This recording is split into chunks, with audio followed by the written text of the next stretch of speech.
మనందరి అభిమాన నాయకులు ఈ రాష్ట్ర రవాణా శాఖ మంత్రులు శ్రీ తిరుపతి విశ్వరూప్ గారిని మాట్లాడవలసిన కోరుతున్నాం.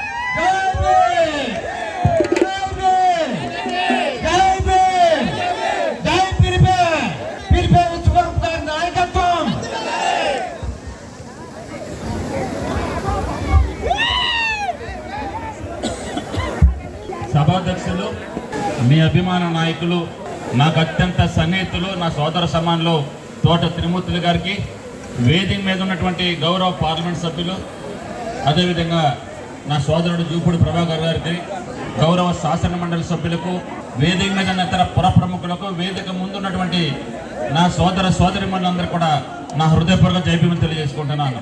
ఈవేళ ఒక ప్రత్యేకమైన రోజు.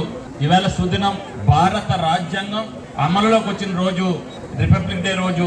అటువంటి చారిత్రాత్మక రోజున మండపేట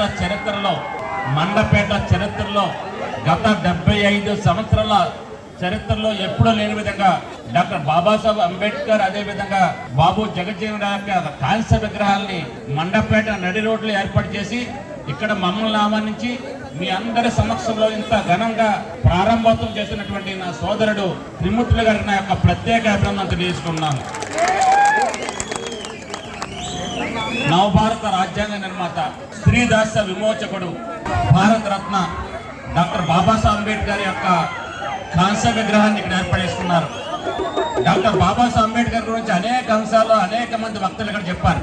నేను కూడా ఎక్కువ చెప్పాలని అవసరం లేదు, కానీ ఈ విగ్రహం యొక్క ప్రత్యేకతలు, అనేక ప్రత్యేకతలు ఇక్కడ వాళ్ళ మండపేటలో ఈ విగ్రహాలు ఉన్నాయని మీకు తెలియజేసుకుంటున్నాను.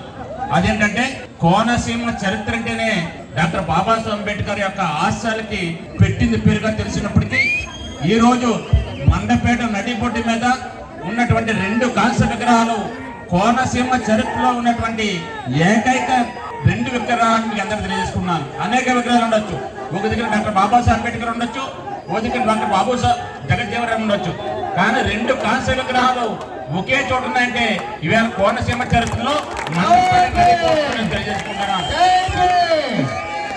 ఎక్కడ కూడా 2 కాంస్య విగ్రహాలు ఉన్న చరిత్ర కోనసీమలో ఎక్కడ కూడా లేదని తెలియజేసుకున్నాను.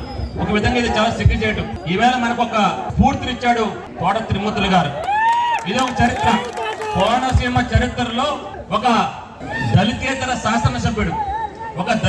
శాసనసభ్యుడు ధైర్యంగా ముందుకొచ్చి 2 జాతీయ నాయకుల విగ్రహాలని, 2 జాతీయ నాయకుల కాంస్య విగ్రహాలని మండపేట నడిబోర్డులు ఏర్పాటు చేయడం నిజంగా ఒక చరిత్రను తెలియజేసుకున్నాను. విజయవాడ నడి రోడ్లో డాక్టర్ బాబాసాహెబ్ అంబేద్కర్ 206 అడుగుల కాంస్య విగ్రహాన్ని ఏర్పాటు చేసి జగన్మోహన్ రెడ్డి గారు చరిత్ర సృష్టిస్తే, మండపేట నడిబొడ్డులో ఇవాళ డాక్టర్ బాబాసాహెబ్ అంబేద్కర్, అదేవిధంగా బాబు జగజ్జీవన్ యొక్క మరి కాంస్య విగ్రహాన్ని ఏర్పాటు చేసి తోట త్రిమూర్తుల కోనసీమ చరిత్రలో చిరస్థాయిగా నిలిచిపోతారని మీకు అందరూ తెలియజేసుకున్నాను. భారతదేశ చరిత్ర ఉన్నంత వరకు, భారతదేశంలో రాజ్యాంగం ఉన్నంత వరకు, సూర్యచంద్రుడు ఉన్నంత వరకు డాక్టర్ బాబాసాహెబ్ అంబేద్కర్, అదేవిధంగా బాబు జగజ్జీవన్ యొక్క పేరు ఎప్పుడు కూడా చిరస్థాయిగా ఉండిపోతుంది. దానికి ప్రధాన కారణం ఆ మహానాయకులు ఈ దేశానికి చేసిన సేవ. కేవలం చాలా మంది అనుకుంటారు అంబేద్కర్ యొక్క జీవిత చరిత్ర తెలియని చాలా మంది నాయకులు డాక్టర్ బాబాసాహెబ్ అంబేద్కర్ అంటే కేవలం దళితులకే స్ఫూర్తి అనుకుంటారు. చాలా పొరపాటు. డాక్టర్ బాబాసాహెబ్ అంబేద్కర్ తన జీవితాన్ని ఈ భారతదేశం కోసం అహర్నిశలు తన జీవితాన్ని ధారపోసడనే విషయాన్ని మనందరూ కూడా తెలుసుకోవాలి. రాజ్యాంగంలో 99% ఈ భారతదేశం ఉంటే కేవలం 1% ఈ రిజర్వేషన్ అనే అంశం ఉంది తప్ప 99% ఈ భారతదేశ అభ్యున్నతి కోసం, ఈ భారతదేశ సర్వత గణతంత్ర దినోత్సవం మెలడానికి కోసం డాక్టర్ బాబాసాహెబ్ అంబేద్కర్ అహర్నిశలు కృషి చేసిన విషయాన్ని మనందరూ కూడా తెలియజేసుకోవాలి. డాక్టర్ బాబాసాహెబ్ అంబేద్కర్ అనేక పోరాటాలు చేశారు. డాక్టర్ బాబాసాహెబ్ అంబేద్కర్ అనేక ఉద్యమాలు చేశారు. డాక్టర్ బాబాసాహెబ్ అంబేద్కర్ ఈవేళ ప్రపంచంలోనే అత్యధిక విద్యార్హత నాయకుడు డాక్టర్ బాబాసాహెబ్ అంబేద్కర్. ప్రపంచ మేధావిగా పిలువబడుతున్న డాక్టర్ బాబాసాహెబ్ అంబేద్కర్.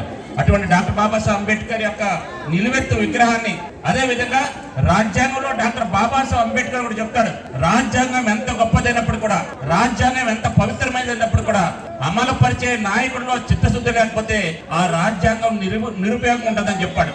అదే విధంగా ఈ రోజు రాజ్యాంగంలో రాసినటువంటి డాక్టర్ బాబాసాహెబ్ అంబేద్కర్ ఆలోచనని కార్యరూపంలో పెట్టడానికి అహర్నిశలు కృషి చేసిన డాక్టర్ బాబు జగజ్జీవన్ గారు. డాక్టర్ బాబాసాహెబ్ అంబేద్కర్ రాజ్యాంగం రాస్తే ఆ రాజ్యాంగం అమలయ్యే విధంగా మరి ఈ దేశంలో రక్షణ మంత్రిగా ఉప ప్రధానిగా రాజ్యాంగం అమలయ్యే విధంగా బాబు జగజ్జీవన్ రావు ఎనలేని కృషి చేశారు. ఆ విధంగా ఎవరి ప్రత్యేకత వారికి ఉన్నాయి. డాక్టర్ బాబు జగజ్జీవన్ రావు గాని బిఆర్ అంబేద్కర్ గాని తమ ప్రత్యేకతతో ఈ దేశం కోసం అహర్నిశలు కృషి చేసిన మహానాయకులు వీరిద్దరు. అటువంటి మహానాయకుల కాంస్య విగ్రహాన్ని ఈవేళ ఇక్కడ ఏర్పాటు చేసినటువంటి తోట త్రిమూర్తి గారు నిజంగా చరిత్రలో స్థిరస్థాయిగా నిలబడతారని మీకు అందరూ తెలియజేస్తున్నాను. తోట త్రిమూర్తులు గారిని చాలా దగ్గరగా చూసిన వ్యక్తిని. తోట త్రిమూర్తులు గారు అమితంగా ప్రేమించే వ్యక్తులు అంటే ముఖ్యంగా దళిత సోదరులే. ఈవేళ గతంలో మీరు మండపేటలో పాలకులను చూశారు. గత 40 సంవత్సరాలుగా 50 సంవత్సరాలుగా అనేక మంది పాలకులను చూశారు. ఎప్పుడైనా శాసనసభ్యుడికి డైరెక్ట్ వెళ్ళి మీరు మాట్లాడిన సందర్భాలు ఉన్నాయా లేదా మీరు ఒక్కసారి ఆత్మ పరిశీలన చేసుకోండి. మీరు ఎప్పుడు ఎమ్మెల్యే దగ్గరికి వెళ్ళి ఉండరు. ఎమ్మెల్యే దగ్గరికి వెళ్ళినా కూడా మీకు ఆ గేట్లు ఎప్పుడు కూడా తెలుసుకోవు. కానీ ఇవాళ తొలిసారి తోట తిరుమూర్తి గారు ఇక్కడ మీకోసం వేళగా వచ్చారు. ఒక నిజమైన నాయకుడిగా ఉన్నారు. తోట తిరుమూర్తి గేట్లు ఎప్పుడు కూడా అర్ధరాత్రి అయినా అపరాత్రి అయినా మన దళితుల కోసం ఎప్పుడు కూడా ఓపెన్ చేసే ఉంటాయని మీకు తెలియజేసుకుంటాను. ఎవరికి ఏ కష్టం వచ్చినా ఎవరికి ఏ సమస్య వచ్చినా తోట త్రిమూర్తులు అంటే పిలిచే నాయకుడు మన తోట త్రిమూర్తి గారు. డాక్టర్ బాబాసాహెబ్ అంబేద్కర్ చరిత్రగా చేస్తే మనకు ఒక స్ఫూర్తి ఉంది. ఆ స్ఫూర్తి ఏంటంటే ఎడ్యుకేట్, ఆర్గనైజ్, యాజిటేట్. చదివించు. ఫస్ట్ ఇచ్చిన స్లోగన్ అంటే ఎడ్యుకేట్. ప్రతి ఒక్కరు కూడా చదువుకోవాలని చెప్పారు డాక్టర్ బాబాసాహెబ్ అంబేద్కర్. ఈ భారతదేశంలో 75 సంవత్సరాల స్వతంత్ర చరిత్రలో ఎన్నో ప్రభుత్వాలు వచ్చాయి. ఎంతో డాక్టర్ బాబాసాహెబ్ అంబేద్కర్ ఆలోచన ఉందో, ఏదైతే డాక్టర్ బాబాసాహెబ్ అంబేద్కర్ స్ఫూర్తి ఉందో ఆ స్ఫూర్తి ఎడ్యుకేట్. డాక్టర్ బాబాసాహెబ్ అంబేద్కర్ యొక్క ఆలోచన విధానంతో ఈ ప్రభుత్వం నడుస్తుందని గర్వంగా తెలియజేసుకుంటున్నాను. ఆయన స్ఫూర్తిని పుణికిపుచ్చుకున్న నాయకుడు జగన్మోహన్ రెడ్డి గారు. అందుకే ఈ రోజు పిల్లల్ని స్కూల్కి పంపిస్తే చదువుకోవడానికి అమ్మఒడి పథకం ద్వారా 15,000 రూపాయలు ఇస్తున్నారు. పిల్లల స్కూల్ పంపిస్తున్నారు. ఏ విధమైన పొరపాటు లేకుండా ప్రతి ఒక్కరూ కూడా సమానంగా ఉండేగా జగనన్న విద్యా కానుక.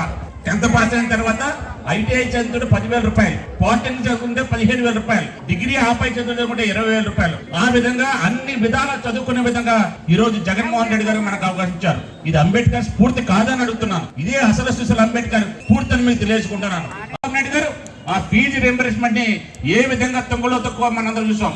ఒక ఉదాహరణ చెప్పుకోవాల్సిన అవసరం ఉంది. ఎందుకంటే ఇది రాజకీయ సభ కామన్నప్పటికి కూడా పథకాలను ఏ విధంగా తూట్లు పొడిచారు ఆ నాయకులు అన్నది ఒక్క ఉదాహరణ చెప్పాల్సిన అవసరం ఉంది. చంద్రబాబు నాయుడు గారు ఏం చేశారు? ఫీజు రింబర్స్మెంట్ ని ఏ మాత్రం టచ్ చేయకుండా 30% స్లాబ్ విధించారు. అంటే 1,00,000 రూపాయలు ఫీజు ఉంటే 30,000 ప్రభుత్వం ఇస్తుంది. 2 లక్షల ఫీజు ఉంటే 60,000 ఇస్తుంది. 3 లక్షల ఫీజు ఉంటే 90,000 ఇస్తుంది. 1,00,000 రూపాయల ఫీజు ఉంటే 70,000 తల్లిదండ్రులు కట్టుకోవాలి. 2 లక్షల ఫీజు ఉంటే 1,40,000 తల్లిదండ్రులు కట్టుకోవాలి. ఆ విధంగా కట్టుకోలేక అనేక మంది విద్యను మధ్యలో నిలిచారు. ఆ విధంగా పథకాలుగా తూట్లు పెడిచిన నాయకుడు అప్పటి చంద్రబాబు నాయుడు గారు అయితే ప్రభుత్వం ఏదైతే చెప్పిందో చెప్పిన ప్రతి మాట అమలు చేసిన నాయకుడు జగన్మోహన్ రెడ్డి గారిని తెలియజేసుకున్నాను. ముఖ్యంగా ఈ ప్రభుత్వం అంబేద్కర్ స్ఫూర్తితో, అంబేద్కర్ ఆలోచన విధానంతో, అంబేద్కర్ ఆశయాలతో ముందుకు నడుస్తున్న ప్రభుత్వాన్ని మీకు తెలియజేసుకున్నాను. ఇవాళ డాక్టర్ బాబాసాహెబ్ అంబేద్కర్ అనేక ప్రాజెక్టులు కట్టారు. ఇదే స్ఫూర్తితో కోనసీమలో ఉన్నటువంటి మిగిలిన నాయకులు కూడా ఇదే స్ఫూర్తిని ముందుకు కొనసాగిస్తూ డాక్టర్ బాబాసాహెబ్ అంబేద్కర్ యొక్క విగ్రహాన్ని ఏర్పాటు చేస్తూ డాక్టర్ బాబాసాహెబ్ అంబేద్కర్ ఆలోచన విధానంతో ముందుకెళ్ళాలని తెలియజేసుకుంటూ ఒక చక్కటి కార్యక్రమంలో మమ్మల్ని ఆహ్వానించి మీ అందరితో కలిసి మాట్లాడే అవకాశం ఇచ్చినటువంటి తోట తిరుమతి గారిని మనస్ఫూర్తిగా అభినందిస్తూ మీ వద్ద సెలవు తీసుకున్నాను. జై భీమ్.